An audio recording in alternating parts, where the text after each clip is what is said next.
ونستغفره ونؤمن به ونتوكل عليه ونعوذ بالله من شرور أنفسنا ومن سيئات أعمالنا من يهده الله فلا مضل له ومن يضلل فلا هادي له ونشهد أن لا إله إلا الله ونشهد أن محمدا عبده ورسوله أما بعد فإن خير الحديث كتاب الله وخير الهدي هدي محمد صلى الله عليه وسلم وشر الأمور محدثاتها وكل محدثة بدعة وكل بدعة ضلالة وكل ضلالة في النار. قال الله تعالى في القرآن المجيد والفرقان الحميد: أعوذ بالله من الشيطان الرجيم. بسم الله الرحمن الرحيم. اتل ما أوحي إليك من الكتاب وأقم الصلاة إن الصلاة تنهى عن الفحشاء والمنكر ولذكر الله أكبر والله يعلم ما تصنعون. وقال النبي صلى الله عليه وسلم: الصلاة عماد الدين. دینی بھائیوں اور دوستوں اور دور دراز سے آئی ہوئی میری ماں اور بہنوں، ہر قسم کی تعریف، توصیف، بڑائی اور بزرگی اس وحدہ لا شریک کے لیے جو خالق کائنات اور مالک ارض و سما ہے، جس نے اس دنیا کو لفظ کن سے پیدا فرمایا، جس کی زمین و آسمان میں بادشاہت ہے، اس اللہ رب العزت نے جس نے ہمارے اور آپ کے اوپر بے شمار احسانات کیے ہیں، وہ اللہ رب العزت کی ذات جس نے ہمیں اور آپ کو دانا اور بینا بنایا، اندھا، پاگل اور دیوانہ نہیں بنایا، وہ اللہ رب العزت کی ذات جس نے ہمیں اور آپ کو دو ہاتھوں والا بنایا، لولا نہیں بنایا، وہ اللہ رب العزت کی ذات جس نے ہمیں اور آپ کو دو پیروں والا بنایا، لنگڑا نہیں بنایا، وہ اللہ رب العزت کی ذات جس نے ہمیں اور آپ کو ایک مسلمان گھر میں پیدا فرمایا اور امت محمدیہ صلی اللہ علیہ وسلم میں شامل فرمایا، اور اس کے بعد لاکھوں کروڑوں درود و سلام اس ذات مبارکہ مقدسہ اور مطہرہ پر جن کا نام نامی اسم گرامی جناب محمد رسول اللہ صلی اللہ علیہ وسلم، جنہوں نے اللہ تبارک و تعالیٰ کے پیغام کو ہم تک اور آپ تک من و عن جس طرح سے اللہ تبارک و تعالیٰ نے حکم دیا ویسے ہی ہم تک پہنچایا، ساری مشقتیں برداشت کی، لیکن اللہ تبارک و تعالیٰ کے پیغام پہنچانے میں کوئی کوتاہی اور کوئی کمی نہیں کی۔ دینی بھائیوں اور دوستوں اور میری ماں اور بہنوں، اللہ کا لاکھ لاکھ شکر ہے کہ آج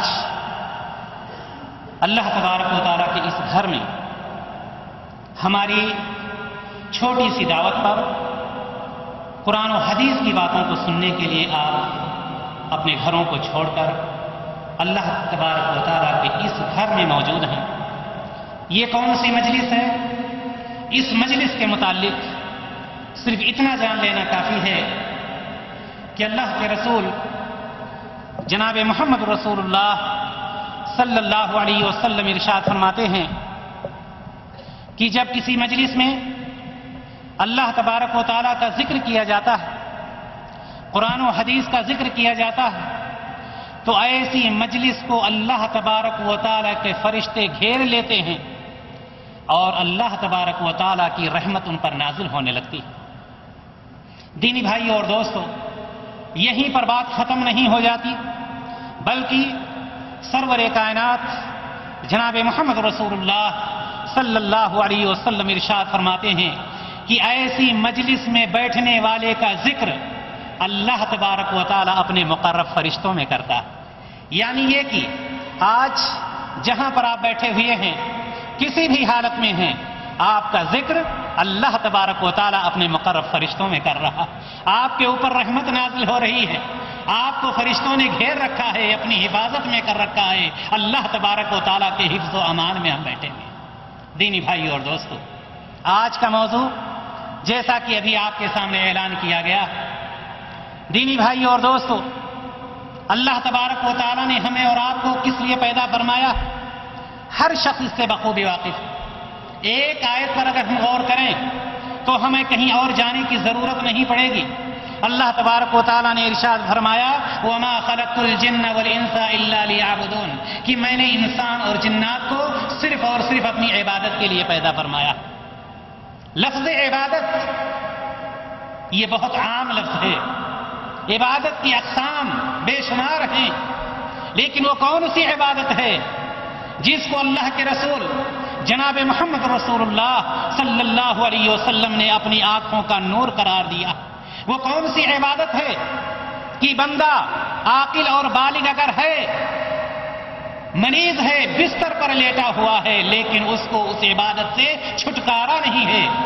وہ کون سی عبادت کہ جناب محمد رسول اللہ صلی اللہ علیہ وسلم کو جب مکہ کی گلیوں میں ستایا گیا، نبی کریم صلی اللہ علیہ وسلم کو جب طائف کی گلیوں میں ستایا گیا، آپ کی جوتیاں خون سے لبریز ہو گئیں، آپ بے ہوش ہو گئے، لیکن اس وقت آپ نے کبھی کسی پر بد دعا نہیں کی۔ لیکن وہ کون سی عبادت ہے کہ جب وہ فوت ہو جاتی ہے، کسی طرح سے قضا ہو جاتی ہے، تو جناب محمد رسول اللہ صلی اللہ علیہ وسلم کی زبان مبارک سے، وہ زبان مبارک، وہ ذات جس کو اللہ تبارک و تعالیٰ نے رحمت للعالمین بنا کر بھیجا ہے، لیکن اس عبادت میں جب کسی کی وجہ سے کوئی خلل واقع ہوتا ہے تو زبان مبارک سے بددعا کے الفاظ نکلتے ہیں۔ وہ کون سی عبادت، وہ کون سی عبادت ہے کہ نبی کریم صلی اللہ علیہ وسلم دنیا کو چھوڑ رہے ہیں، نہ فاطمہ کی محبت، نہ عائشہ کی محبت، نہ ابو بکر عمر اور عثمان علی رضی اللہ عنہم اجمعین کی محبت، لیکن اس محبت، اس عبادت سے کتنی محبت ہے کہ بستر مرگ پر ہیں لیکن اس عبادت کو نہیں بھول رہے ہیں، وصیت کر رہے ہیں۔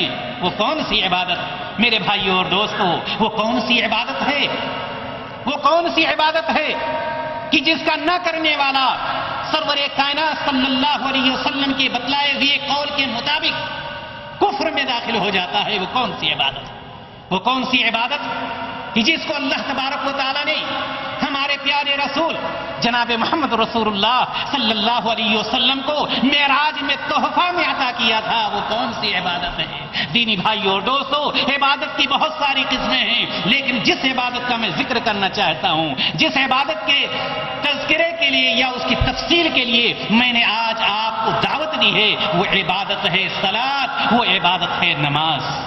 میرے بھائیوں اور دوستوں، نماز، وہ عبادت نماز ہے، لیکن ہم نے اور آپ نے شاید یہ سمجھ رکھا ہے کہ نماز تو سب کوئی جانتا ہے، نماز پڑھنا کس کو نہیں آتا؟ مسجد میں جاتے ہیں، نماز پڑھ کر جلدی جلدی ہم چلے آتے ہیں، کون سی خوبی ہے اس کے اندر؟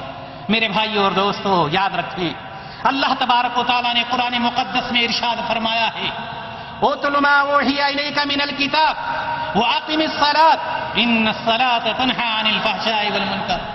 قرآن مقدس کی تلاوت کیجئے، اللہ تبارک و تعالیٰ حکم دے رہا ہے کہ قرآن مقدس کی تلاوت کیجئے اور وَأَقِمِ الصَّلَاةَ، نماز کو قائم کیجئے۔ کیوں نماز کو قائم کیجئے؟ إِنَّ الصَّلَاةَ تَنْهَىٰ عَنِ الْفَحْشَاءِ وَالْمُنكَرِ، اس لیے کہ نماز بے شرمی سے، برائیوں سے، منکرات سے، برے افعال سے بچاتی ہے، دور رکھتی ہے۔ وَلَذِكْرُ اللَّهِ أَكْبَرُ، اللہ تبارک و تعالیٰ نے فرمایا اللہ کا ذکر کرنا یہ بہت بڑا کام ہے۔ وَاللَّهُ يَعْلَمُ مَا تَصْنَعُونَ، اور یاد رکھو کہ جو کچھ تم کر رہے ہو میں اچھی طرح سے جانتا ہوں، رات کے اندھیرے میں کرو، دن کے اجالے میں کرو، تنہائی میں کرو، جماعت کے ساتھ کرو، کچھ بھی کرو، اللہ تبارک و تعالیٰ نے کیا فرمایا؟ وَاللَّهُ يَعْلَمُ مَا تَصْنَعُونَ، جو کچھ بھی ہم کرتے ہیں اللہ تبارک و تعالیٰ اس سے باخبر۔ دینی بھائیوں اور دوست، اس آیت کریمہ میں اللہ تبارک و تعالیٰ نے 3 چیزوں کا حکم دیا. پہلی چیز قرآن کی تلاوت کیجئے، اور دوسرا حکم جو ہے نماز قائم کیجئے، اور تیسرا حکم اللہ تبارک و تعالیٰ کا ذکر کیجئے. یہ نماز کیا ہے؟ یہ اللہ تبارک و تعالیٰ کو یاد کرنے کے لیے. وَأَقِمِ الصَّلَاةَ لِذِكْرِي. نماز کیا ہے؟ اللہ تبارک و تعالیٰ کو یاد کرنے کے لیے. لیکن آئیے ہم دیکھیں کہ اس نماز کے متعلق سرور کائنات جناب محمد رسول اللہ صلی اللہ علیہ وسلم نے کیا ارشاد فرمایا. دینی بھائیو اور دوستو، اللہ کے رسول جناب محمد رسول اللہ صلی اللہ علیہ وسلم ارشاد فرماتے بنی الاسلام علی 5. اسلام کی بنیاد 5 چیزوں پر رکھی گئی ہے. اسلام کی بنیاد 5 چیزوں پر رکھی گئی ہے. شہادت ان لا الہ الا اللہ وان محمدا عبدہ ورسولہ. سب سے پہلی چیز اس بات کی گواہی دینا کہ اللہ تبارک و تعالیٰ کے علاوہ کوئی معبود برحق نہیں، اور محمد صلی اللہ علیہ وسلم اللہ تعالیٰ کے بندے اور اس کے رسول ہیں. اس کلمہ توحید کے بعد اس ارکان اسلام میں جس چیز کا حکم جو رکن آ رہا ہے وہ رکن ہے وہ اقام الصلاۃ، نماز کا قائم کرنا، وہ ایتاء الزکات، وہ صوم رمضان، وہ حج البیت. یہ 5 ارکان ہیں جس کو ہم اور آپ ارکان اسلام کے نام سے یاد کرتے ہیں. ارکان اسلام کا ایک اہم رکن کلمہ شہادت کے بعد نماز کا قائم کرنا. یہ وہ نماز ہے جس کے بارے میں ہم اور آپ اچھی طرح سے جانتے ہیں کہ یہ نماز، اس کا حکم صرف ہمیں نہیں دیا گیا، ہم سے پہلی امتوں کو بھی، ہم سے پہلے انبیاء جو گزرے ہیں ان کو بھی اس کا حکم دیا گیا. مثال کے طور پر حضرت ابراہیم علیہ الصلوۃ والتسلیم، حضرت لوط علیہ الصلوۃ والتسلیم، حضرت یعقوب علیہ الصلوۃ والتسلیم، حضرت اسحاق علیہ الصلوۃ والتسلیم، ان کے سلسلے میں قرآن نے اعلان کیا وَأَوْحَيْنَا إِلَيْهِمْ فِعْلَ الْخَيْرَاتِ وَإِقَامِ الصَّلَاةِ. اللہ تبارک و تعالیٰ نے کیا اس میں فرمایا؟ اور ہم نے ان کی طرف نیک کاموں کے کرنے اور نمازوں کے قائم کرنے کی وحی کی ہے. کس چیز کی وحی کی؟ نیک کام کرنے کے لیے اور نماز کے قائم کرنے کے لیے. اسی طرح سے حضرت اسماعیل علیہ الصلوۃ والتسلیم کے متعلق اللہ تبارک و تعالیٰ ارشاد فرماتا وَكَانَ يَأْمُرُ أَهْلَهُ بِالصَّلَاةِ. کیا فرمایا اللہ تبارک و تعالیٰ نے؟ کہ اللہ تعالیٰ نے وہ جو حضرت اسماعیل علیہ الصلوۃ والتسلیم تھے وہ اپنے گھر والوں کو برابر نماز کا حکم دیا کرتے تھے. حضرت عیسیٰ علیہ الصلوۃ والتسلیم فرماتے ہیں وَأَوْصَانِي بِالصَّلَاةِ وَالزَّكَاةِ.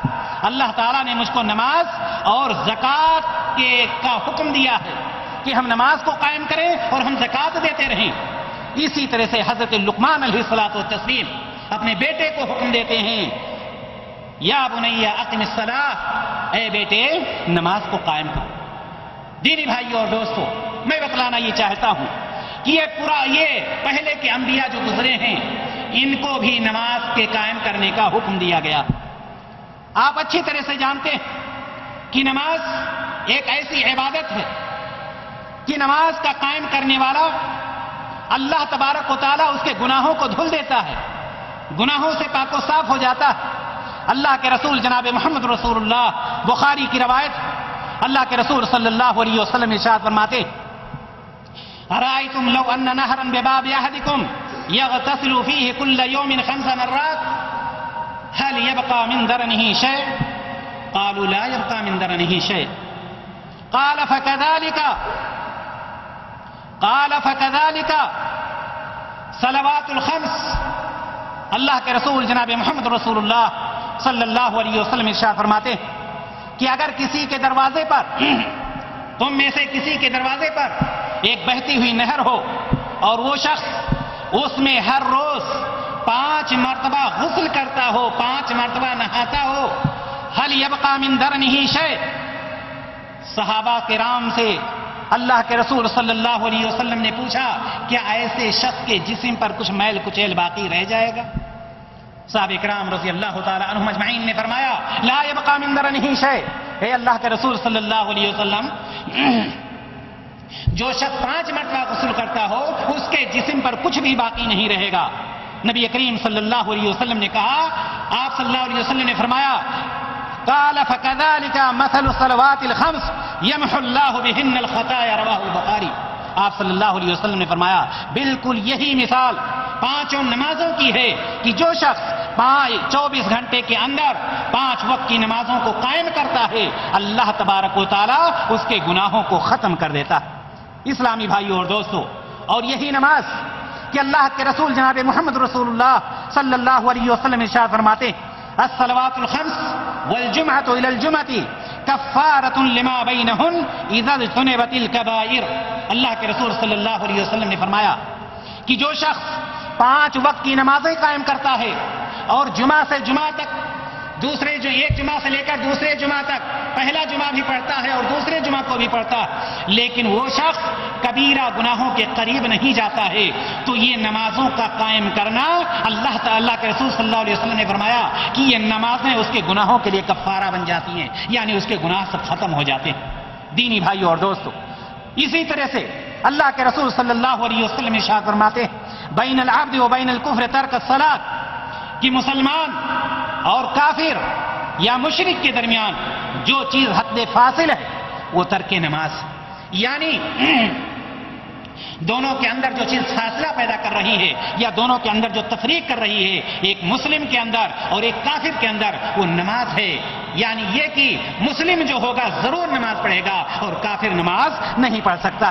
دینی بھائی اور دوست، یہ نماز کی اہمیت ہم اس سے لگا سکتے ہیں کہ اللہ کے رسول جناب محمد رسول اللہ صلی اللہ علیہ وسلم نے فرمایا، مروا اولادکم بالصلاۃ وهم ابناء 7 سنین واضربوهم علیہا وهم ابناء 10 سنین۔ اللہ کے رسول صلی اللہ علیہ وسلم فرماتے ہیں کہ تم اپنے بچوں کو، وہ بچے جو 7 سال کے ہو جائیں، ان کو نماز پڑھنے کا حکم دو۔ 7 سال کا بچہ، اس کو نماز پڑھنے کا حکم دو، اور جو بچہ 10 سال کا ہو جائے نہ پڑھے، اللہ کے رسول صلی اللہ علیہ وسلم نے فرمایا ہے کہ اس پر سختی کرو۔ اب آپ اس سے اندازہ لگا سکتے ہیں کہ 7 سال کے بچے کو نماز پڑھنے کا حکم دیا جا رہا ہے، 10 سال کے بچے کو نماز نہ پڑھنے پر سختی کا حکم دیا جا رہا ہے۔ اگر ایک 40 سال کا بندہ، 80 سال کا بندہ، 60 سال کا بندہ، 20 سال کا بندہ، جس کے پاس 20 سال کی اولاد، اگر وہ نماز نہ پڑھے، اللہ تبارک و تعالیٰ کے نزدیک اس کی حالت کیا ہوگی؟ اللہ تبارک و تعالیٰ کیا ایسے شخص سے خوش ہو سکتا ہے؟ دینی بھائی اور دوستو، یقیناً ایسا نہیں ہو سکتا۔ آئیے ہم دیکھتے ہیں، ہمیں اور آپ کو اللہ تبارک و تعالیٰ نے تندرستی عطا فرمائی، عقل سلیم عطا فرمایا، روشنی عطا فرمائی، امن و سکون عطا فرمایا، مرض سے محفوظ رکھا ہے، لیکن ہم نماز سے دور رہتے ہیں۔ آئیے ہم دیکھیں، حضرت عمران بن حسین رضی اللہ تعالی عنہ فرماتے کہ میں بواسیر کا مریض تھا۔ میرے بھائی اور دوستو، کان کھول کر کے سنیں، حضرت عمران بن حسین رضی اللہ تعالی عنہ نبی کریم صلی اللہ علیہ وسلم کی خدمت میں حاضر ہوتے ہیں، عرض کرتے ہیں کہ میں بواسیر کا مریض تھا، نبی کریم صلی اللہ علیہ وسلم سے مسئلہ دریافت کرنے گیا کہ میں نماز کس طرح سے پڑھوں۔ بواسیر سب کوئی جانتا کتنا خطرناک مرض، نماز سے چھٹکارا کسی بھی حالت میں نہیں۔ نبی کریم صلی اللہ علیہ وسلم نے صحابی کے لیے کیا ارشاد فرمایا؟ نبی کریم صلی اللہ علیہ وسلم فرماتے ہیں کہ اگر کھڑے ہو کر پڑھ سکتے ہو تو کھڑے ہو کر پڑھو۔ بواسیر کے مریض، صحابی، کوتاہی نہیں ہو سکتی، جھوٹ نہیں بول سکتے، سستی نہیں ہو سکتی ہے۔ سرور کائنات صلی اللہ علیہ وسلم سے پوچھتے ہیں، بواسیر کا مریض ہوں، میں کیا کروں؟ سرور کائنات صلی اللہ علیہ وسلم نے فرمایا کہ اگر کھڑے ہو کر نماز پڑھ سکتے ہو تو کھڑے ہو کر پڑھو، اگر کھڑے ہو کر طاقت نہیں ہے پڑھنے کی تو بیٹھ کر پڑھو، اور اگر بیٹھ کر بھی نہیں پڑھ سکتے ہو تو لیٹ کر کے پڑھو، نماز سے چھٹکارا نہیں۔ کہاں ہے ہم اور آپ؟ اگر اللہ تبارک و تعالی کسی کو اس مرض میں مبتلا کر دے، اللہ تعالی ہر شخص کو محفوظ رکھے، وہ کیا کرے گا؟ کیا وہ مسجد تک جا سکتا ہے؟ لیکن جب اللہ تبارک و تعالی نے ہمیں اور آپ کو سارے مرض سے محفوظ رکھا ہے، ساری چیزوں سے محفوظ رکھا ہے، امن و شانتی دے رکھا ہے، تو ہمیں اور آپ کو یہ چاہیے کہ ہم اللہ تبارک و تعالیٰ کا شکریہ ادا کریں۔ میرے بھائی اور دوستو، یہ وہ نماز ہے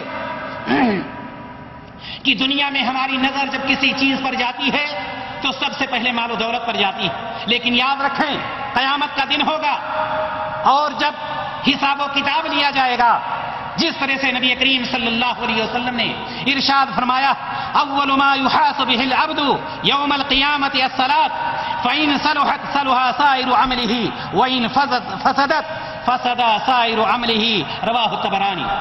اللہ کے رسول صلی اللہ علیہ وسلم ارشاد فرماتے ہیں کہ قیامت کے دن سب سے پہلے جس چیز کا حساب لیا جائے گا وہ نماز ہے۔ نماز کے بارے میں پوچھا جائے گا کہ نماز کتنا قائم کر کے آئے ہو، کتنی نمازیں پڑھ کر کے آئے ہو، یہ پہلا سوال ہوگا، پہلا سوال۔ اب اگر پہلے سوال میں بندہ کامیاب ہو گیا تو وہ دوسرے سوالات میں بھی کامیاب ہو جائے گا، لیکن اگر پہلے ہی میں پھنس گیا تو بس اللہ خیر کرے اس کے لیے۔ میرے بھائی اور دوستو، یہ وہ نماز جیسا کہ میں نے ابھی شروع میں بتلایا کہ اللہ تبارک و تعالیٰ نے جناب محمد رسول اللہ صلی اللہ علیہ وسلم کو معراج کے تحفہ میں پیش کیا۔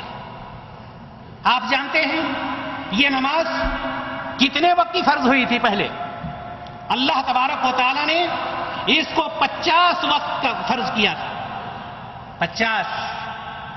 لیکن یہ نماز کتنی باقی بچی؟ 5۔ اگر اللہ تبارک و تعالیٰ ہم پر رحم و کرم نہ کرتا، ہم کہاں ہوتے، کس طرح سے اس کو ادا کرتے؟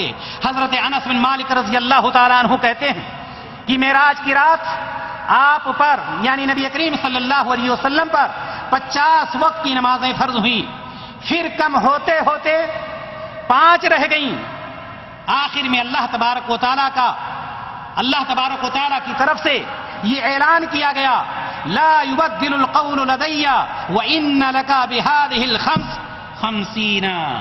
اللہ کے رسول جناب محمد رسول اللہ صلی اللہ علیہ وسلم کیا ارشاد فرماتے ہیں؟ آپ صلی اللہ علیہ وسلم ارشاد فرماتے ہیں، حضرت انس رضی اللہ تعالی عنہ کا یہ قول، حضرت انس رضی اللہ تعالی عنہ فرماتے ہیں کہ نبی کریم صلی اللہ علیہ وسلم کے اوپر 50 وقت کی نمازیں فرض کی گئیں، اس کے بعد کم ہوتے ہوتے 5 باقی بچی، لیکن اللہ تبارک و تعالیٰ نے فرما دیا میرے پاس قول بدلا نہیں جاتا۔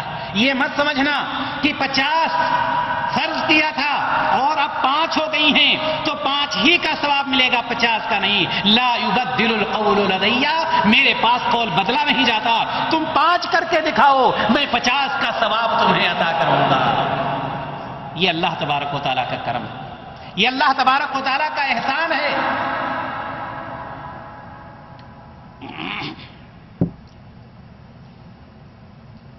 دینی بھائی اور دوستو، 50 کے بدلے کتنا ہم پا رہے ہیں؟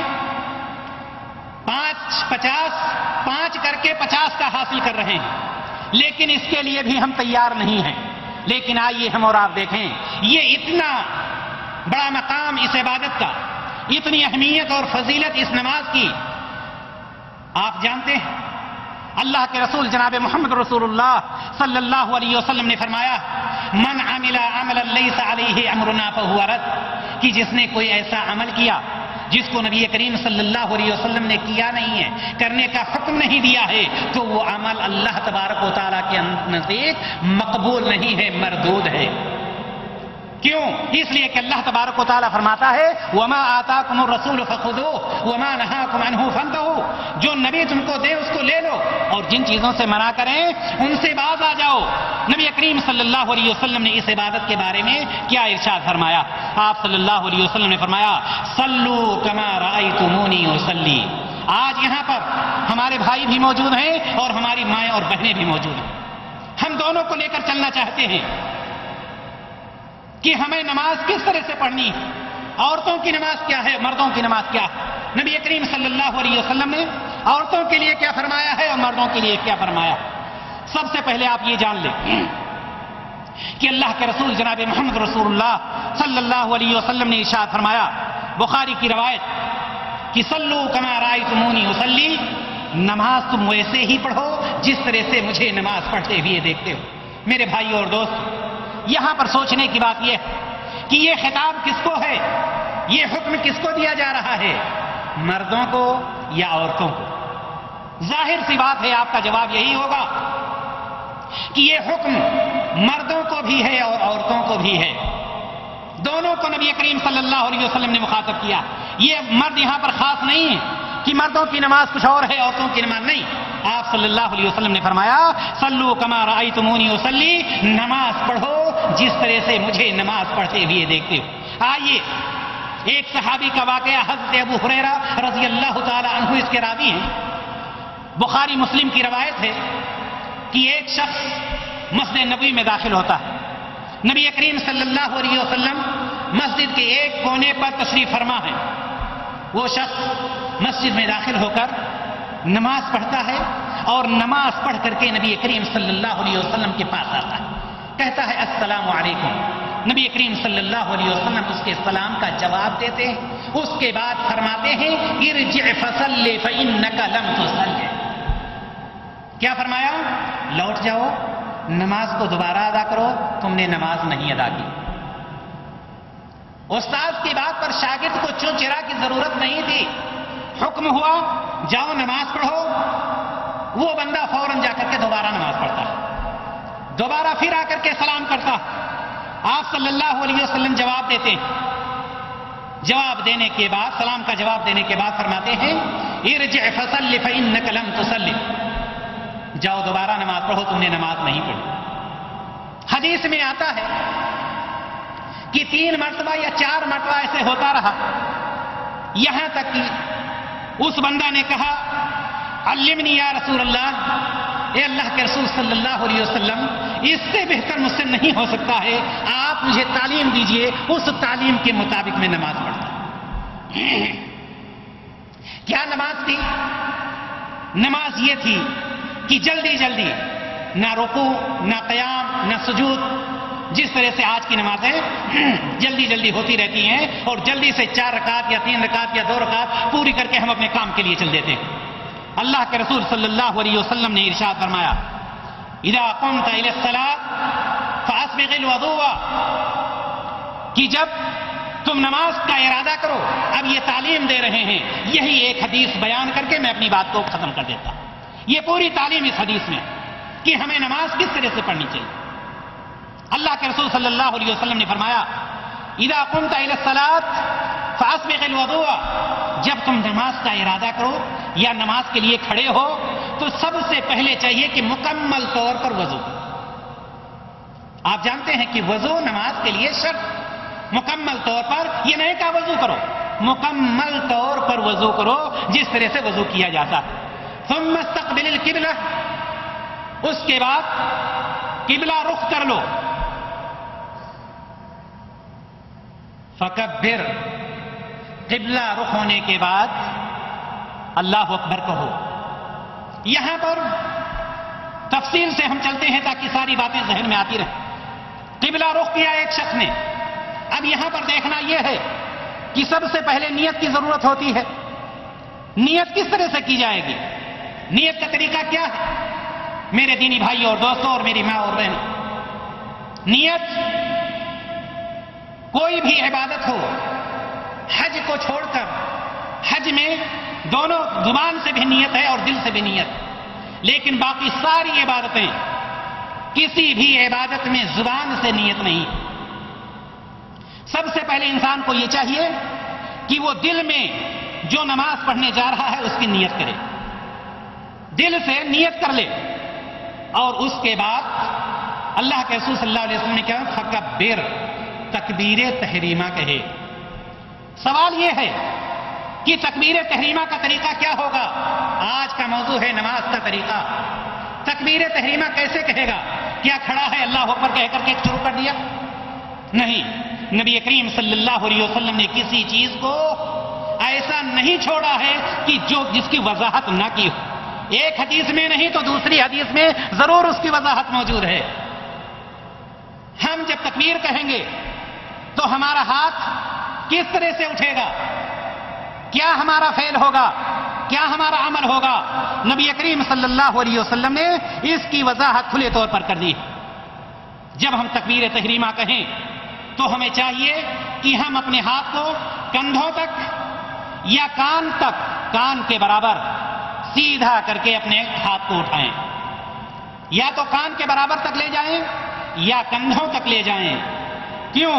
اس لیے کہ اللہ کے رسول جناب محمد رسول اللہ صلی اللہ علیہ وسلم ارشاد فرماتے ہیں، حضرت ابن عمر رضی اللہ تعالیٰ عنہ اس حدیث کے راوی فرماتے ہیں کہ رأیت رسول اللہ صلی اللہ علیہ وسلم اذا افتتح الصلاة رفع یدیہ حتی یحاذی منکبیہ، رواہ مسلم۔ اللہ کے رسول صلی اللہ علیہ وسلم کے بارے میں حضرت ابن عمر رضی اللہ تعالیٰ عنہ فرماتے کہ میں نے نبی کریم صلی اللہ علیہ وسلم کو دیکھا کہ جب آپ نماز شروع کرتے تو آپ رفع یدیہ حتی یحاذی منکبیہ، کہ آپ اپنے دونوں ہاتھوں کو اٹھاتے کہاں تک؟ مونڈھوں تک۔ یہ منکب کس کو کہا جاتا ہے؟ مونڈھوں کو، یعنی یہاں اس طرح سے اٹھاتے۔ ایک روایت تو یہ آتی ہے، ابھی تکبیر تحریمہ کہہ رہا ہے شخص۔ دوسری روایت ابن عمر ہی رضی اللہ تعالیٰ عنہ سے آتی ہے، فرماتے ہیں کہ اذا کبر رفع یدیہ حتی یحاذی بہما اذنیہ، رواہ مسلم، کہ جب نبی کریم صلی اللہ علیہ وسلم تکبیر تحریمہ کہتے تو اپنے دونوں ہاتھوں کو اٹھاتے کہاں تک؟ کان تک، کان کے برابر۔ یہ کان کا جو اوپری حصہ ہے، کان کا یہ جو اوپری حصہ ہوتا ہے، یہاں تک یہ انگلیوں کا سرا نبی کریم صلی اللہ علیہ وسلم وہاں تک اپنے ہاتھوں کو اٹھاتے۔ معلوم یہ ہوا ان دونوں حدیثوں سے کہ یا تو تکبیر تحریمہ کے وقت جب ہم تکبیر تحریمہ کہیں گے سیدھا ہمارا ہاتھ یہ نہیں کہ ایسے ایسے، یہ نہیں ہو سکتا، سیدھا ہوگا۔ ہماری ہتھیلیاں کس کی طرف ہوں گی؟ قبلہ کی طرف ہوں گی، اور ہمارا یہ ہاتھ یا تو مونڈھوں تک ہوگا یا کان کے برابر، کان کا جو اوپری حصہ ہے اس کے برابر۔ ٹچ کرنے کی کہیں پر کوئی روایت نہیں ہے کہ کان کو پکڑا جائے یا چھوا جائے، بلکہ سیدھا طریقہ یہ ہے کہ کان کے برابر ہونا چاہیے۔ تو اللہ کے رسول صلی اللہ علیہ وسلم نے کیا فرمایا؟ ثم استقبل القبلہ فکبر، یعنی جب قبلہ کی طرف آپ نے رخ کر لیا اس کے بعد تکبیر تحریمہ کہیے۔ تکبیر تحریمہ کا جو طریقہ بتلایا گیا، اب آپ نے جب تکبیر تحریمہ کہا اور ہاتھ کو اپنے مونڈھوں کے برابر یا کان کے برابر لے گئے تو اب اس کو رکھیں گے کہاں؟ یہ بھی ایک سوال کہ اس کو کہاں آپ رکھیں گے؟ بیچ میں چھوڑ دیں گے، وہیں رکھیں گے، سینے پر رکھیں گے، ناک پہ رکھیں گے، پیٹ پہ، کہاں پر رکھیں گے؟ جیسا کہ میں نے بتلایا کہ اللہ کے رسول صلی اللہ علیہ وسلم سے کوئی بھی چیز مخفی نہیں ہے کہ کسی چیز کو نبی کریم صلی اللہ علیہ وسلم نے نہ فرمایا۔ حضرت وائل بن حجر رضی اللہ تعالیٰ عنہ کی روایت آتی ہے، ابھی سمجھ لیجئے کہ آپ کا ہاتھ اوپر ہے، اب ہاتھ آپ کو نیچے لانا۔ آئیے حدیث کی روشنی میں دیکھتے ہیں کہ حدیث کیا کہہ رہی ہے۔ عن وائل بن حجر رضی اللہ تعالیٰ عنہ قال صلیت مع النبی صلی اللہ علیہ وسلم فوضع يده اليمنى على اليسرى على صدره، رواہ ابن خزیمہ۔ اللہ کے رسول صلی اللہ علیہ وسلم کے بارے میں حضرت وائل بن حجر رضی اللہ تعالیٰ عنہ فرماتے کہ میں نے نبی کریم صلی اللہ علیہ وسلم کے ساتھ نماز پڑھی، یہ حدیث ہے، اور نبی کریم صلی اللہ علیہ وسلم نے اپنے دائیں ہاتھ کو بائیں ہاتھ پر رکھ کر اپنے سینے پر رکھا۔ فوضع يده اليمنى على اليسرى على صدره، اپنے سینے پر رکھا، ایک روایت۔ دوسری روایت اور آتی ہے حضرت حلب الطائی رضی اللہ تعالیٰ عنہ، وہ فرماتے ہیں جو کہ احمد میں روایت موجود ہے، رأيت النبي صلی اللہ علیہ وسلم يضع هذه على صدره، کہ میں نے نبی کریم صلی اللہ علیہ وسلم کو دیکھا کہ آپ نے اپنے دست مبارک کو اپنے سینے پر رکھا۔ میرے بھائی اور دوستو، معلوم یہ ہوا کہ ہم اپنے ہاتھ کو لے جائیں گے کان کے برابر تک، ٹچ نہیں کرنا ہے، ٹچ کرنے کی کوئی وہ نہیں، برابر کرنا ہے، یا مونڈھوں تک لے جائیں گے اور رکھیں گے کہاں پر؟ سینے پر رکھیں گے۔ اللہ کے رسول صلی اللہ علیہ وسلم صحابی سے فرما رہے ہیں ثم اقرأ ما تيسر معك من القرآن، وضو مکمل کرنے کا حکم دیا، قبلہ رخ ہونے کا حکم دیا، اس کے بعد تکبیر کہنے کا حکم دیا، ہاتھ کہاں رکھنا ہے اس کا حکم دیا، اس کے بعد یہ ہے ثم اقرأ ما تيسر بما تيسر معك من القرآن او كما قال النبي صلی اللہ علیہ وسلم۔ اب اللہ کے رسول صلی اللہ علیہ وسلم کیا فرما رہے ہیں کہ قرآن سے کچھ پڑھو۔ آپ جانتے ہیں سورۃ الفاتحہ پڑھنا ہے آپ کو، لیکن اس سے پہلے سورۃ الفاتحہ سے پہلے تکبیر تحریمہ کے بعد اور قرات سے پہلے کچھ اور بھی ہمیں پڑھنا ہے۔ مختلف دعائیں ہیں، یا تو آپ دعائے ثنا پڑھ لیں جس کو اللہم باعث بینی و بینہ کہا جاتا ہے پوری دعا، یا سبحانک اللہم و بحمدک تبارک اسمک وتعالی جدک ولا الہ غیرک، اس کے علاوہ بھی دعائیں آتی ہیں، اس کو پڑھ لیں، اور اس کے پڑھنے کے بعد ہمیں سورۃ الفاتحہ پڑھنا۔ سورۃ الفاتحہ یہ آپ سمجھ لیں کہ ہر رکعت میں ہر شخص کے لیے، چاہے وہ مقتدی ہو یا امام ہو، یعنی تنہا نماز پڑھ رہا ہو یا جماعت کے ساتھ نماز پڑھ رہا ہو، سورۃ الفاتحہ ہم ہر رکعت میں ہر شخص کو پڑھنا لازمی۔ کیوں؟ اس لیے کہ نبی کریم صلی اللہ علیہ وسلم ارشاد فرماتے ہیں عن عبادہ بن صامت رضی اللہ تعالی عنہ ان رسول اللہ صلی اللہ علیہ وسلم قال لا صلاة لمن لم يقرأ بفاتحة الكتاب، رواہ البخاری۔ عبادہ بن صامت رضی اللہ تعالی عنہ سے روایت کہ نبی کریم صلی اللہ علیہ وسلم نے فرمایا وہ رکعت نہیں جس میں سورہ فاتحہ نہیں پڑھی گئی۔ اب چاہے وہ مقتدی ہے، چاہے وہ امام ہے، مرد ہے، عورت ہے، اس کو یہی طریقہ اپنانا ہے۔ اور یاد رکھیں یہ جو طریقہ بتلایا جا رہا ہے یہ مردوں کے لیے بھی ایسے ہی تکبیر تحریمہ وہ بھی کہیں گی جس طرح سے مرد کہیں گے، اس میں کوئی تفریق نہیں۔ لا صلاة لمن لم يقرأ بفاتحة الكتاب۔ دوسری روایت عبادہ بن صامت رضی اللہ تعالیٰ عنہ فرماتے کہ ہم آپ صلی اللہ علیہ وسلم کے پیچھے صبح کی نماز پڑھ رہے تھے، نبی کریم صلی اللہ علیہ وسلم کو قرات کرنا مشکل ہو گئی اس حالت میں۔ جب نبی کریم صلی اللہ علیہ وسلم نماز سے فارغ ہوئے تو آپ صلی اللہ علیہ وسلم نے فرمایا شاید تم لوگ بھی امام کے پیچھے قرات کرتے ہو، تو عبادہ بن صامت رضی اللہ تعالیٰ عنہ فرماتے ہیں ہم نے کہا کہ جی ہاں ہم بھی قرات کرتے ہیں۔ اللہ کے رسول صلی اللہ علیہ وسلم نے کیا فرمایا؟ لا تفعلوا، ایسا مت کرو، امام کے پیچھے قرات مت کرو، الا بفاتحة الکتاب، فرمایا لا تفعلوا الا بفاتحة الکتاب، ایسا مت کرو یعنی امام کے پیچھے نہ پڑھو مگر صرف سورہ فاتحہ، فإنه لا صلاة لمن لم يقرأ بها، رواہ احمد والترمذی۔ اس لیے کہ جس شخص نے سورہ فاتحہ نہیں پڑھی اس کی نماز نہیں ہوگی، یعنی یہ کہ دوسری صورتیں پڑھنے کا حکم نہیں دیا گیا لیکن یہ حکم دیا گیا کہ سورہ فاتحہ آپ ضرور پڑھیے۔ اسی طرح سے تیسری روایت سورہ فاتحہ کے بارے میں حضرت ابو ہریرہ رضی اللہ تعالیٰ عنہ سے آتی ہے، عن ابی ہریرہ رضی اللہ تعالیٰ عنہ قال قال النبی صلی اللہ علیہ وسلم من صلی صلاة لم یقرأ فیہا بأم القرآن فہی خداج، رواہ مسلم۔ اللہ کے رسول صلی اللہ علیہ وسلم نے فرمایا حضرت ابو ہریرہ رضی اللہ تعالیٰ عنہ کہ جس نے کوئی نماز پڑھی اور اس میں ام القرآن یعنی سورۃ الفاتحہ نہیں پڑھا وہ نماز ناقص ہے، فہی خداج یعنی غیر و کامل، یعنی ناقص مانی جاتی ہے وہ رکعت اور وہ نماز۔ میرے بھائی اور دوست، اب سورہ فاتحہ پڑھنے کا حکم دیا اللہ کے رسول صلی اللہ علیہ وسلم۔ سورہ فاتحہ کے اخیر میں آپ جانتے ہیں آمین کہا جاتا ہے، ایک ایک چیز کو ہم لے کر کے ایک طرف سے چل رہے ہیں۔ سورہ فاتحہ کے اخیر میں آمین کہا جاتا ہے۔ آمین یہاں پر بھی مسئلہ ایک ہے کہ کیسے آمین کہیں گے۔ آئیے ہم دیکھیں نبی کریم صلی اللہ علیہ وسلم نے اس کے بارے میں کیا ارشاد فرمایا۔ عن وائل بن حجر رضی اللہ تعالی عنہ قال كان رسول اللہ صلی اللہ علیہ وسلم اذا قرأ ولا الضالین قال آمین ورفع صوته، رواہ ابو داؤد والترمذی۔ اللہ کے رسول صلی اللہ علیہ وسلم کے بارے میں حضرت وائل بن حجر رضی اللہ تعالیٰ عنہ فرماتے کہ جب غیر المغضوب علیہم ولا الضالین کہتے تو اس کے بعد آمین کہتے تھے، ورفع صوته، اور اپنی آواز کو بلند کرتے تھے۔ اس بلند کرنے کے بارے میں ایک دوسری روایت آتی ہے اور حضرت وائل بن حجر رضی اللہ تعالیٰ عنہ اس کے بھی راوی ہیں، فرماتے ہیں سمعت النبی صلی اللہ علیہ وسلم قرأ غیر المغضوب علیہم ولا الضالین قال آمین ومد بها صوته۔ اللہ کے رسول صلی اللہ علیہ وسلم، رواہ الترمذی و احمد۔ اللہ کے رسول صلی اللہ علیہ وسلم کے بارے میں فرماتے کہ میں نے سنا کہ جب نبی کریم صلی اللہ علیہ وسلم نے غیر المغضوب علیہم ولا الضالین پڑھا تو اس کے بعد آمین کہا اور اپنی آواز کو لمبی کیا، یعنی بلند آواز سے آپ صلی اللہ علیہ وسلم نے آمین کہا۔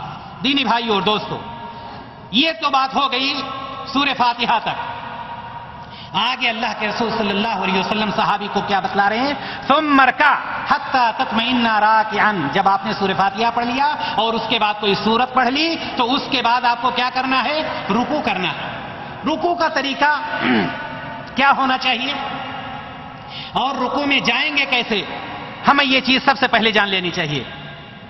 حضرت ابن عمر رضی اللہ تعالیٰ عنہ کہتے ہیں کہ میں نے آپ صلی اللہ علیہ وسلم کو دیکھا کہ جب آپ صلی اللہ علیہ وسلم نماز شروع کرتے رفع یدیہ حتی یحاذی منکبیہ وقبل ان یرکع واذا رفع من الرکوع ولا یرفعہما بین السجدتین، رواہ البخاری و مسلم۔ حضرت ابن عمر رضی اللہ تعالی عنہ کی روایت فرماتے ہیں کہ جب نبی کریم صلی اللہ علیہ وسلم نماز شروع کرتے تھے تو تکبیر تحریمہ کہتے وقت رفع الیدین کرتے، اور جب رکوع میں جاتے تو رفع الیدین کرتے، اور جب رکوع سے اٹھتے تب رفع الیدین کرتے، ولا یرفعہما بین السجدتین، لیکن دونوں سجدوں کے درمیان نہیں کرتے تھے۔ معلوم یہ ہوا کہ جب اب ہمیں کیا کرنا ہے؟ ہمیں رکوع کرنا ہے، رکوع میں جانا ہے۔ آپ سورہ فاتحہ پڑھ چکے، کوئی سورت پڑھ چکے، اب رکوع میں جاتے وقت آپ اپنے ہاتھوں کو کندھوں کے برابر یا کان کے برابر لے جائیں گے اور رکوع میں چلے جائیں گے۔ رکوع میں کیسے جائیں گے؟ کیا رکوع میں گئے اور کھڑے ہوئے ہیں آدھا اور آدھا؟ اللہ کے رسول صلی اللہ علیہ وسلم ثم ارکع حتی تطمئن راکعا، رکوع جائیے، بالکل پیٹھ آپ کی سیدھی ہونی چاہیے، یہ نہیں کہ ایسے ہو سر آپ کی اٹھی ہوئی، سر اٹھا ہوا ہو، نہیں، بالکل سیدھی پیٹھ ہونی چاہیے، سر بھی بالکل برابر ہونا چاہیے، یہ دونوں حصہ، پورا حصہ بالکل برابر ہونا چاہیے۔ ایک بات۔ دوسری بات یہ کہ رکوع حتی تطمئن راکعا، یہاں تک کہ رکوع میں آپ کو اطمینان حاصل ہو جائے، یہ نہیں کہ رکوع گئے اور فوراً اٹھ گئے۔ یہی وجہ تھی کہ صحابی کو نبی کریم صلی اللہ علیہ وسلم فرماتے تھے ارجع فصلی فانک لم تصلی، جاؤ دوبارہ۔ کیا کوئی رکوع نہیں چھوڑ رہے تھے، وہ سجدہ نہیں چھوڑ رہے تھے، کوئی چیز، بس جلدی جلدی نماز ہو رہی تھی، نہ رکوع اچھے سے ہو رہا تھا نہ سجدہ اچھے سے ہو رہا تھا، جس کی وجہ سے نبی کریم صلی اللہ علیہ وسلم نے فرمایا گویا کہ تم نے نماز ہی نہیں پڑھی۔ تو حتی تطمئن راکعا، اب یہاں پر رکوع میں جا کر رکوع کی دعا وہ شخص پڑھے گا سبحان ربی العظیم یا دوسری دعائیں جو بھی ثابت ہیں، دعائیں پڑھ لیا، سیدھا وہ شخص بالکل پیٹھ سیدھی کر کے رکوع میں وہ کھڑا ہوا، اب وہ سمیع اللہ لمن حمدہ کہہ کر کے اٹھنا چاہتا ہے۔ ایسے اٹھتے ہوئے وہ کیا کرے گا؟ ظاہر سی بات ہے جیسا کہ پہلی روایت بخاری اور مسلم کی آئی کہ وہ شخص جب رکوع سے اٹھے گا تو رکوع سے اٹھتے وقت رفع الیدین کرے گا، رفع الیدین یعنی کندھے تک ہاتھ اٹھائے یا کان کے برابر تک ہاتھ لے جائے۔ رفع الیدین کے بارے میں بہت سارے مشاکل آتے ہیں، کچھ لوگ کہتے ہیں یہ صحیح ہے، کچھ لوگ کہتے ہیں یہ غلط نہیں، یہ غلط ہے اور یہ ہے ایسا ہے، لیکن آئیے ہم اس کو بھی سمجھ لیتے ہیں۔ پہلی بات، بخاری اور مسلم کی روایت آپ کے سامنے پیش کی جا چکی، آئیے کچھ علماء کے اقوال ہم دیکھتے ہیں، ان کے فتاوے کیا رفع الیدین کے بارے میں۔ حضرت شاہ ولی اللہ محدث دہلوی رحمہ اللہ کو آپ جانتے ہیں، وہ فرماتے ہیں کہ جب رکوع کرنے کا ارادہ کرے، جب کوئی شخص رکوع کرنے کا ارادہ کرے اور جب اس سے سر اٹھانے کا ارادہ کرے تو اس کو چاہیے کہ وہ رفع الیدین کرے۔ حجت اللہ البالغہ میں شاہ ولی اللہ محدث دہلوی رحمہ اللہ یہ فرماتے ہیں۔ اسی طرح سے مولانا عبدالحی حنفی رحمہ اللہ کا نام معروف ہے، سب کوئی جانتا ہے، وہ کیا لکھتے ہیں؟ وہ فرماتے ہیں، ان کا فتویٰ ہے کہ رسول اللہ صلی اللہ علیہ وسلم سے رفع الیدین کرنے کا بہت کافی اور نہایت عمدہ ثبوت ہے۔ جو لوگ کہتے ہیں کہ رفع الیدین منسوخ ہے ان کا قول بے دلیل ہے، یہ مولانا عبدالحی حنفی رحمہ اللہ فرماتے ہیں۔ ان کے بعد آئیے دیکھیں حنفی مذہب کی معروف اور مشہور اور معتبر کتاب در مختار، ہر کوئی اس کتاب کو جانتا ہے۔ در مختار میں کیا موجود ہے؟ جس نے کہا رفع الیدین سے نماز میں نقصان آتا ہے اس کا قول مردود ہے. در مختار میں یہ چیز موجود ہے. حنفی مذہب کی بہت مشہور اور معروف کتاب. جس نے کہا رفع الیدین کرنے سے نماز میں نقصان آتا ہے اس کا قول مردود ہے. رکوع میں جانے کے وقت، رکوع سے اٹھنے کے وقت رفع الیدین کرنے سے کچھ بھی نقصان نہیں ہوتا. آئیے اور آگے چلتے ہیں. شیخ عبد القادر جیلانی رحمہ اللہ کیا فرماتے ہیں اس کے بارے میں، رفع الیدین کے بارے میں. شیخ عبد القادر جیلانی رحمہ اللہ فرماتے ہیں نماز میں تکبیر اولیٰ کے وقت، رکوع میں جاتے وقت اور رکوع سے اٹھتے وقت رفع الیدین کرنا چاہیے. غنیۃ الطالبین ان کی جو معروف کتاب ہے اس میں یہ چیز موجود ہے. معلوم یہ ہوا کہ اب ہمیں کیا کرنا ہے، رکوع سے اٹھتے وقت رفع الیدین کرنا ہے. اللہ کے رسول صلی اللہ علیہ وسلم صحابی کو بتلا رہے ہیں ثم ارفع حتى تستوي قائما. اب ایک شخص رکوع میں تھا، رکوع سے اٹھ رہا ہے، اٹھتے ہوئے اس نے دونوں ہاتھ کو اٹھایا. اب اس کو کھڑا ہونا، کیسے کھڑا ہوگا؟ سوال یہ ہے کہ کیسے وہ کھڑا ہوگا. اللہ کے رسول صلی اللہ علیہ وسلم سے پوچھئے، کسی سے پوچھنے کی ضرورت نہیں. حتی تستوی قائما، یہاں تک کہ بالکل سیدھا کھڑا ہو جائے. آپ دیکھیں گے کچھ لوگوں کو رکوع سے اٹھتے ہیں، ابھی ان کی پیٹھ برابر سیدھی نہیں ہوتی ہے کہ فوراً سجدے میں چلے جاتے ہیں. اللہ کے رسول صلی اللہ علیہ وسلم حتی تستوی قائما، یہاں تک کہ سیدھا کھڑے ہو جائیے، یعنی رکوع سے اٹھیے اور رکوع سے اٹھنے کے بعد سیدھا کھڑے ہو جائیے، بالکل سیدھا ہو جائیے. اس کے بعد اللہ کے رسول صلی اللہ علیہ وسلم فرماتے ہیں ثم اسجد حتی تطمئن ساجدا. اب جب کھڑے ہو گئے سیدھا، سارے اعضاء اپنی جگہ پر چلے گئے. یہ ابھی پہلی رکعت چل رہی ہے، سارے اعضاء اپنی جگہ پر چلے گئے. آپ صلی اللہ علیہ وسلم نے فرمایا صحابی کو ثم اسجد، اب آپ سجدے میں جائیے. سجدہ کیسا ہو، سجدہ کیسے کریں گے، اس کو بھی ہم دیکھ لیں اور میری مائیں اور بہنیں بھی ساتھ میں رہیں. سجدہ میں بہت تفریق کی جاتی ہے کہ عورتوں کا سجدہ ایسا ہوگا، مردوں کا سجدہ ایسا ہوگا. میرے بھائی اور دوستوں اور میری ماں اور بہنوں، میں نے پہلے بتلایا کہ نبی کریم صلی اللہ علیہ وسلم نے فرمایا صلو کما رأیتمونی اصلی، نماز پڑھو جس طرح سے مجھے پڑھتے ہوئے دیکھتے ہو.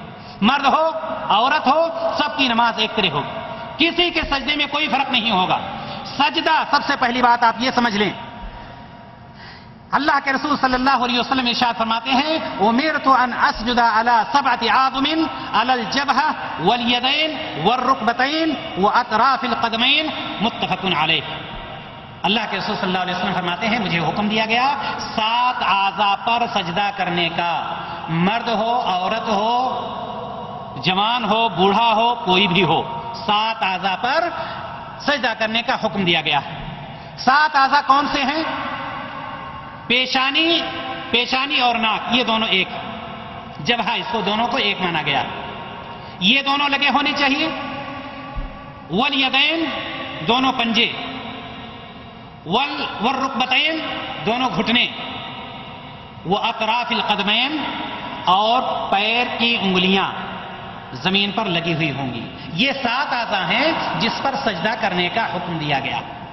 اب سجدہ کیسے ہوگا؟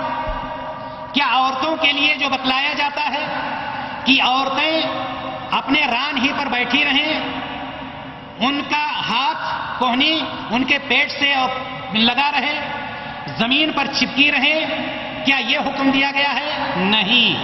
جواب ہے نہیں. جس طرح سے مردوں کو حکم دیا جا رہا ہے ایسے ہی عورتوں کو بھی حکم دیا جا رہا ہے. وہ بھی ویسے ہی سجدہ کریں گی. ان کے دونوں ہاتھ، پیشانی اور ناک، دونوں گھٹنے اور دونوں قدم، یہ ہاتھ بغل کا حصہ ان کا بھی خالی ہوگا، دور ہوگا. پیٹ اور ران سے میں بیچ میں فاصلہ ہوگا. حدیث میں آتا ہے اتنا فاصلہ ہونا چاہیے کہ بکری کا بچہ اگر گزرنا چاہے تو اس کے نیچے سے گزر جائے. سجدہ میں آپ کے یہ بغل کا حصہ اتنا کھلا ہوا ہو کہ باہر دور کا شخص صاف اس بغل کو دیکھ سکتا ہو، نہ کہ چمٹا کر کے. جس طرح سے یہ بتلایا جاتا ہے کہ عورتیں بیٹھی رہیں، خاص طور سے عورتوں کے بارے میں، بالکل وہ جیسے بیٹھی ہیں سر کو لے جا کر کے سجدے میں گرا دیتی ہیں.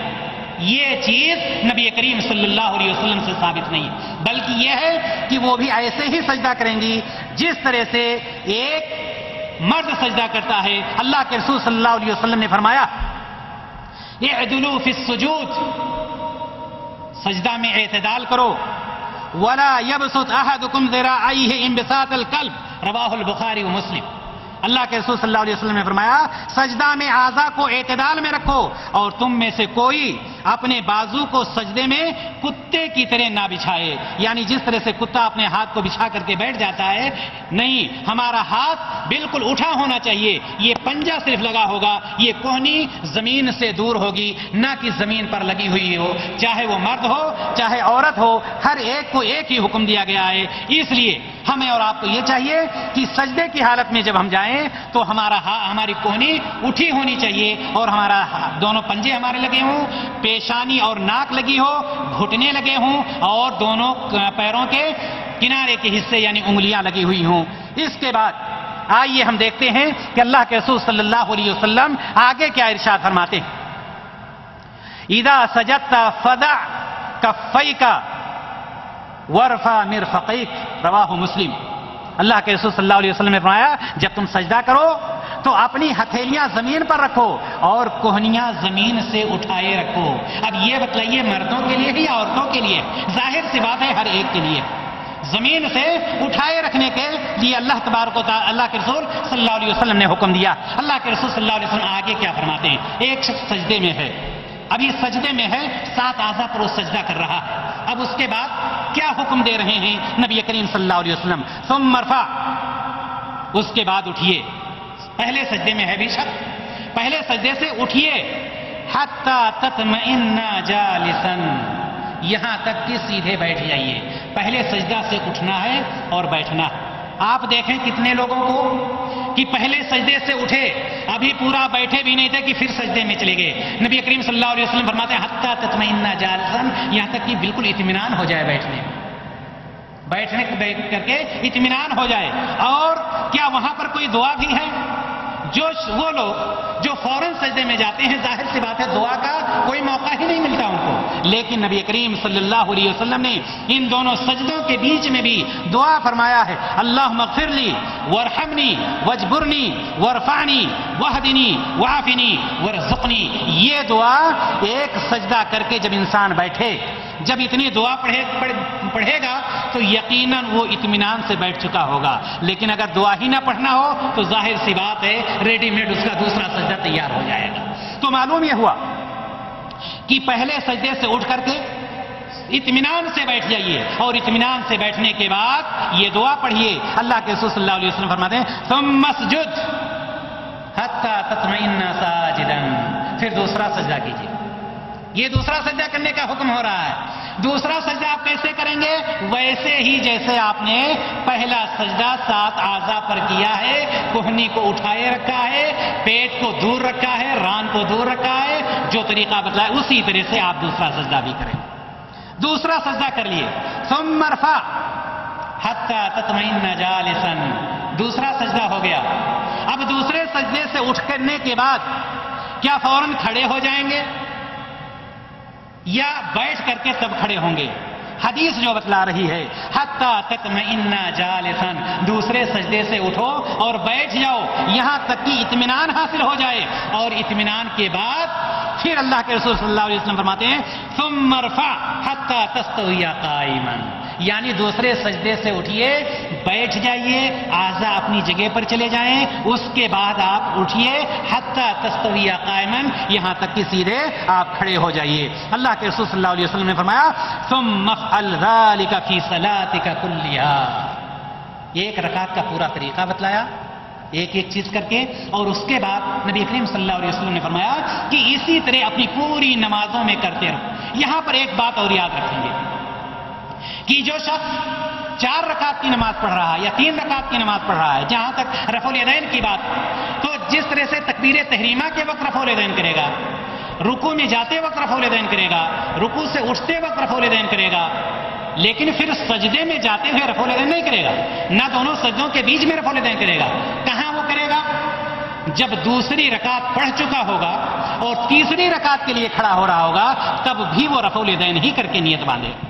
میرے بھائیو اور دوست، یہ نبی کریم صلی اللہ علیہ وسلم نے ان صحابی جو صحابی نبی کریم صلی اللہ علیہ وسلم کے پاس پہنچے اور جن کی نماز میں خلل دیکھا، آپ صلی اللہ علیہ وسلم نے پورا طریقہ آپ صلی اللہ علیہ وسلم نے یہ فرمایا کہ اس طرح سے نماز پڑھتے رہو۔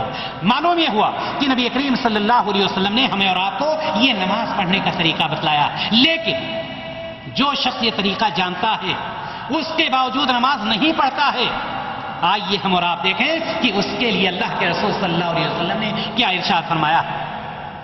حضرت سمرہ بن جندب رضی اللہ تعالیٰ عنہ فرماتے، روایت ہے ان کی کہ نبی کریم صلی اللہ علیہ وسلم نے فرمایا کہ جو شخص قرآن یاد کر کے بھلا دیتا ہے اور جو فرض نماز پڑھے بغیر سو جاتا ہے، مرد ہو، عورت ہو، جوان ہو، بوڑھا ہو، کوئی بھی ہو، قرآن یاد کر کے بھلا دے، بغیر نماز پڑھے ہوئے سو جائے، اللہ کے رسول صلی اللہ علیہ وسلم نے فرمایا قیامت کے دن اس کا سر پتھر سے کچلا جائے گا۔ یہ بخاری کی روایت ہے، پتھر سے کچلا جائے گا۔ اور پتھر سے کچلنے کی بات آئی ہے، آپ تھوڑی دیر کے لیے معراج کے واقعے میں چلے جائیں۔ نبی کریم صلی اللہ علیہ وسلم فرماتے کہ مجھے جب معراج کرایا گیا تو بہت ساری چیزیں دکھائی گئیں، وہاں پر میں نے یہ بھی دیکھا کہ ایک ایسا شخص ہے جس کو پتھر سے مارا جاتا ہے، اس کا سر چور چور ہو جاتا ہے، اور ابھی وہ شخص پتھر اٹھاتا ہی ہے مارنے والا کہ دوبارہ پھر صحیح ہو جاتا، پھر مارتا، پھر چور چور ہو جاتا۔ اللہ کے رسول صلی اللہ علیہ وسلم نے جبریل امین سے پوچھا یہ کیا ماجرا ہے، یہ کون سا شخص ہے، کیوں ایسا ہو رہا، اس کے ساتھ کیوں ایسا کیا جا رہا؟ نبی کریم صلی اللہ علیہ وسلم سے جبریل امین نے فرمایا یہ وہ شخص ہے جب نماز کا وقت ہوتا تھا تو اس کا سر بوجھل ہو جاتا تھا، یعنی نماز پڑھنے کے لیے نہیں جاتا۔ میرے بھائی اور دوست، نماز بوجھل ہو جاتا تھا، یہاں کا بوجھ وہاں کس طرح سے ختم کیا جائے گا؟ اسی طرح سے نماز نہ پڑھنے والے کے متعلق نبی کریم صلی اللہ علیہ وسلم نے فرمایا وہ لوگ جو نماز پڑھنے والے ہیں، جو قرآن و حدیث پر عمل کرنے والے ہیں، قیامت کے دن صدیقین کے ساتھ ہوں گے، شہداء کے ساتھ ہوں گے، نیک لوگوں کے ساتھ ہوں گے، نبیوں کے ساتھ ہوں گے، صالحین کے ساتھ ہوں گے۔ لیکن جو نماز نہیں پڑھنے والے ہیں، نبی کریم صلی اللہ علیہ وسلم نے فرمایا وہ کن کے ساتھ ہوں گے جانتے ہیں؟ فرعون کے ساتھ، حامان کے ساتھ، قارون کے ساتھ، ابی بن خلف کے ساتھ۔ یہ کون سے لوگ ہوں گے؟ کیا ان کو جنت میں اونچا سے اونچا مقام دیا جائے گا؟ نہیں، ان کو جہنم میں سب سے سخت سزا دیا جائے گا، فرعون کو، حامان کو، قارون کو، ابی بن خلف۔ نبی کریم صلی اللہ علیہ وسلم نے فرمایا ہے کہ جو لوگ نماز نہیں پڑھتے ہیں قیامت کے دن یہ لوگ ایسے ہی لوگوں کے ساتھ ہوں گے۔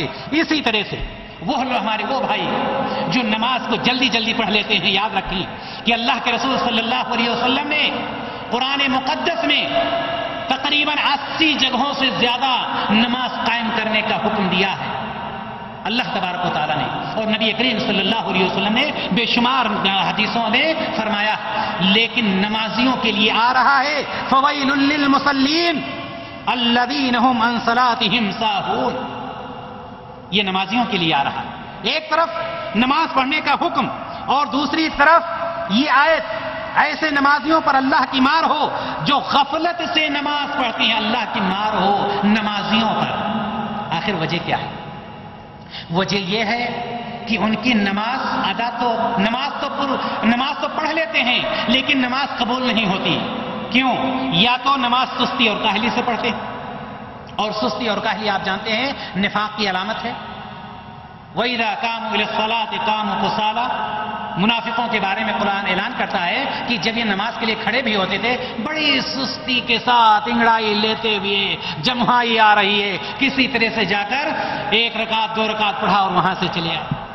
تو ایسی نماز کو اللہ تبارک و تعالیٰ قبول نہیں فرماتا۔ کون سی نماز قبول فرماتا ہے؟ قَدْ أَفْلَحَ الْمُؤْمِنُونَ الَّذِينَ هُمْ فِي صَلَاتِهِمْ خَاشِعُونَ۔ مومنوں نے کامیابی حاصل کر لی۔ کس چیز سے کامیابی حاصل کی؟ جو اپنی نماز میں خشوع کرتے ہیں، خشوع اور خضوع سے نماز پڑھتے ہیں، اعتدال سے نماز پڑھتے ہیں، اطمینان سے نماز پڑھتے ہیں، نبی کریم صلی اللہ علیہ وسلم کے بتلائے ہوئے طریقے کے مطابق نماز پڑھتے ہیں۔ میرے بھائی اور دوستوں، میں اب لمبا نہیں، بس بالکل ختم کرنے والا۔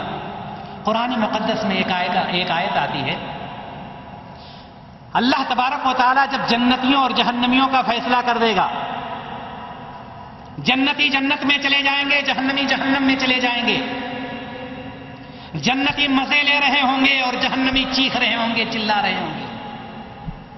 جہنمیوں سے سوال کیا جائے گا، ما سلککم فی سقر، تم کو جہنم میں کس چیز نے ڈال دی؟ کیوں جہنم میں آ گئے؟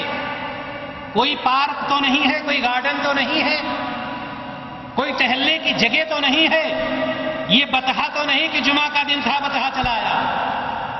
کس چیز نے تم کو جہنم میں ڈال دیا؟ ما سلککم فی سقر، کیا جواب ہوگا؟ میرے بھائیوں اور دوستو، جس طرح سے پہلی حدیث آپ کے سامنے بیان کی گئی کہ قیامت کے دن بندہ سے سب سے پہلے جس چیز کے بارے میں سوال کیا جائے گا وہ نماز ہے، یہ جہنمی جب جہنمی سے سوال کیا جائے گا کہ تم کو جہنم میں کس چیز نے ڈالا، کس خوشی کی وجہ سے آئے، کیا وجہ ہے آنے کی؟ ہم لوگ تو جنت میں ٹہل رہے ہیں، تم جہنم میں کیسے پہنچ گئے؟ تو اس کا جواب کیا ہوگا؟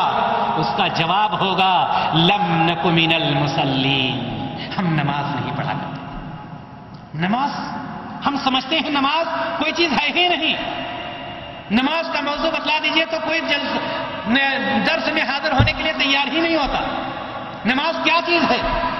لم نک من المصلین، ہم جہنم میں اس لیے پہنچے ہیں کہ ہم نماز نہیں پڑھا کرتے تھے، جس کی وجہ سے اللہ رب العزت نے ہمیں جہنم میں ڈال دیا۔ میرے بھائی اور دوست، اللہ کے رسول جناب محمد رسول اللہ صلی اللہ علیہ وسلم سے سوال کیا گیا، یہ ان بھائیوں کے لیے جو نماز بے ٹائم کر کے پڑھتے ہیں۔ اللہ کے رسول صلی اللہ علیہ وسلم سے سوال کیا عبداللہ بن مسعود رضی اللہ تعالیٰ عنہ نے کہ ای العمل احب الی اللہ، اے اللہ کے رسول صلی اللہ علیہ وسلم، اللہ تبارک و تعالیٰ کے نزدیک سب سے بہترین عمل کون سا ہے؟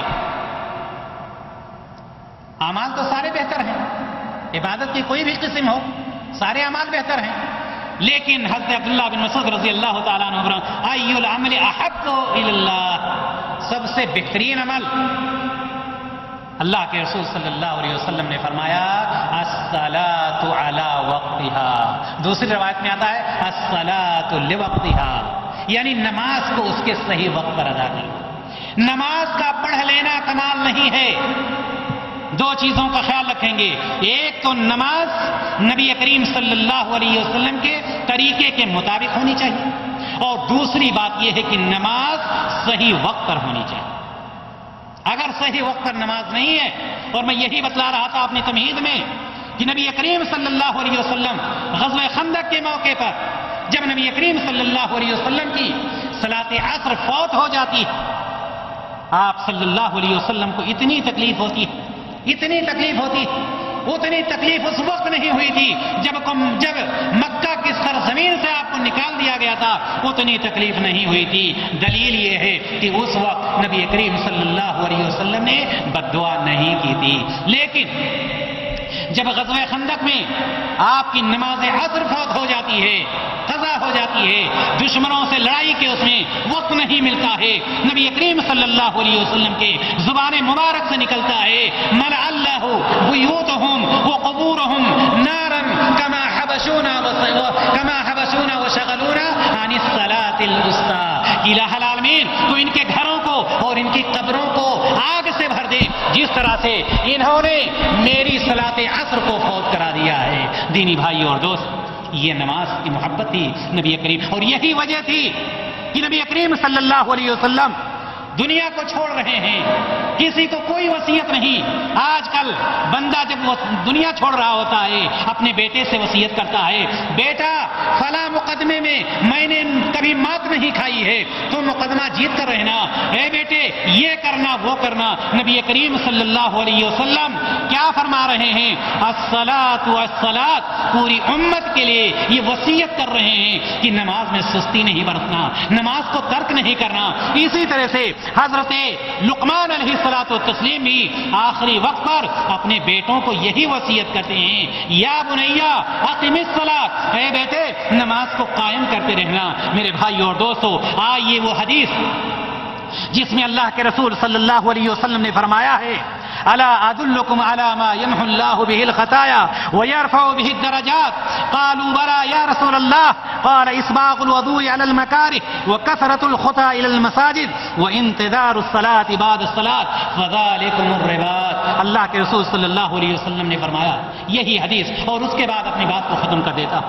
اللہ کے رسول صلی اللہ علیہ وسلم اپنے صحابہ کو مخاطب کرتے ہیں، اے میرے صحابیوں، الا ادلکم علی ما یمحو اللہ بہ الخطایا ویرفع بہ الدرجات، میرے صحابیوں کیا ایک ایسا نسخہ نہ بتا دوں، کیا ایک ایسا عمل نہ بتلا دوں جس پر عمل کر کے تمہاری خطائیں ختم ہو جائیں اور تمہارے درجات اللہ تبارک و تعالی بلند کر دے. صحابہ نے فرمایا قالوا بلی یا رسول اللہ، اے اللہ کے رسول صلی اللہ علیہ وسلم آپ ضرور بتلائیے وہ کون سا نسخہ ہے، وہ کون سا عمل ہے جس کے ذریعے سے ہم گناہوں سے دور ہو جائیں گے اور اللہ تبارک و تعالی ہمارے اعمال میں ہمارے درجات کو بلند کر دے گا. اللہ کے رسول صلی اللہ علیہ وسلم نے فرمایا اسباغ الوضوء علی المکارہ، سب سے پہلی چیز کراہیت کے باوجود، ناپسندیدگی کے باوجود، پریشانیوں کے باوجود وضو کرنا. ٹھنڈی رات ہوتی ہے، فجر کی نماز ہے، مؤذن کہہ رہا ہے الصلاۃ الصلاۃ حی علی الصلاۃ حی علی الفلاح الصلاۃ خیر من النوم. شیطان مالش کر رہا ہے، لیکن جو اللہ کا نیک بندہ ہوتا ہے پریشانی ہوتی ہے، پانی ٹھنڈا ہے، موسم ٹھنڈا ہے، کمرے سے نکلنے کا دل نہیں کہتا ہے، لیکن اللہ تبارک و تعالیٰ کا خوف اس کے دل پر بیٹھا ہوا ہے، دروازہ کھولتا ہے، باہر نکلتا ہے، ٹھنڈے پانی سے وضو کرتا ہے اور اللہ تعالیٰ کے سامنے سجدہ ریز ہو جاتا ہے. ایک تو ایسا بندہ ہے، ایک ایسا بندہ ہے. دوسری چیز اللہ کے رسول صلی اللہ علیہ وسلم نے فرمایا وہ کثرۃ الخطى الى المساجد، زیادہ سے زیادہ مسجدوں کی طرف چل کر جانا. مسجدوں کی طرف کون جائے گا؟ مسجدوں کی طرف وہی جائے گا جس کو نماز پڑھنا ہے. آپ سب اپنے اپنے محلے میں دیکھیں، جو نمازی ہوتے ہیں وہ اذان ہوتی ہے مسجد کی طرف جا رہے ہیں، اور جو نمازی نہیں ہوتے ہیں محلے میں مہینہ گزر جاتا ہے، سال گزر جاتا ہے، کوئی نہیں دیکھتا، صرف وہ اپنا گھر اور اپنی دکان یا اپنی فیکٹری یا اپنی کمپنی وہیں تک جاتے ہیں. وہ کثرۃ الخطى الى المساجد، زیادہ سے زیادہ نماز مسجد کی طرف جانا. وہ انتظار الصلاۃ بعد الصلاۃ، ایک نماز کے بعد دوسری نماز کا انتظار کرنا. یاد رکھیں گے اس چیز کو، ایک نماز کے بعد دوسری نماز کا انتظار کرنا. ابھی آپ نے عشاء کی نماز پڑھی ہے، فجر کا انتظار ہے.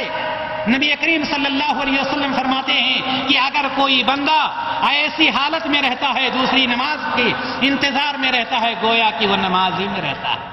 میرے بھائی اور دوستو، انما الاعمال بالنیات، عمل کا دار و مدار نیت پر. خلاصہ کلام یہ ہے کہ نبی کریم صلی اللہ علیہ وسلم نے ہمیں ایک طریقہ بتلایا ہے کہ ہم نماز کیسے قائم کریں، نماز کو کیسے ادا کریں، نماز کب قبول ہوگی. دینی بھائی اور دوستو، ہم سب کے اوپر یہ واجب ہے کہ ہم پہلی بار جس طرح سے نبی کریم صلی اللہ علیہ وسلم نے نماز پڑھنے کا حکم دیا ہے اسی طرح سے نماز پڑھیں. جو نماز کا وقت ہے اسی وقت پر نماز پڑھیں. اگر ہم ایسی ہی نماز پڑھتے ہیں تو یقیناً اللہ تبارک و تعالی ہماری نماز کو قبول فرمائے گا. اس لیے کہ اللہ تعالیٰ نے خود ہی فرمایا ہے وَمَا آتَاكُمُ الرَّسُولُ فَخُذُوهُ وَمَا نَهَاكُمْ عَنْهُ فَانْتَهُوا، کہ جو تم کو رسول دیں اس کو لے لو اور جس سے رسول منع کریں اس سے رک جاؤ. مجھے جو رسول نے بتلایا ہے ہم یہ عقیدہ رکھ کر اس پر عمل کریں کہ یہ میرے نبی کا عمل ہے، میرے نبی کا حکم ہے، میں اپنی نبی کی اتباع میں، نبی کی اطاعت میں یہ عمل کر رہا ہوں. یقیناً انشاءاللہ تعالی اللہ رب العزت اس عمل کو قبول فرمائے گا. یہیں پر میں اپنی بات کو ختم کرتا ہوں اس دعا کے ساتھ کہ اللہ تبارک و تعالی ہم تمام لوگوں کو نبی کریم صلی اللہ علیہ وسلم کے بتلائے ہوئے طریقے کے مطابق نماز ادا کرنے کی توفیق عطا فرمائے. الہ العالمین، ماضی میں جو غلطیاں ہو گئی ہوں تو بخش دے، تو غفور رحیم ہے، لا علم کی بنا پر ہے. الہ العالمین، آج ہم اس مجلس میں یہ وعدہ کرتے ہیں کہ جس طرح سے نبی کریم صلی اللہ علیہ وسلم کا طریقہ مجھے بتلایا گیا ہے انشاءاللہ تعالی ہم اسی طرح سے عمل کریں گے، تجھ کو راضی کرنے کی کوشش کریں گے اور اپنے گناہوں کو ختم کرنے کی کوشش کریں گے. الہ العالمین، تو غفور رحیم ہے، تو بخشنے والا ہے. وآخر دعوانا ان الحمد للہ رب العالمین. السلام علیکم ورحمۃ اللہ وبرکاتہ.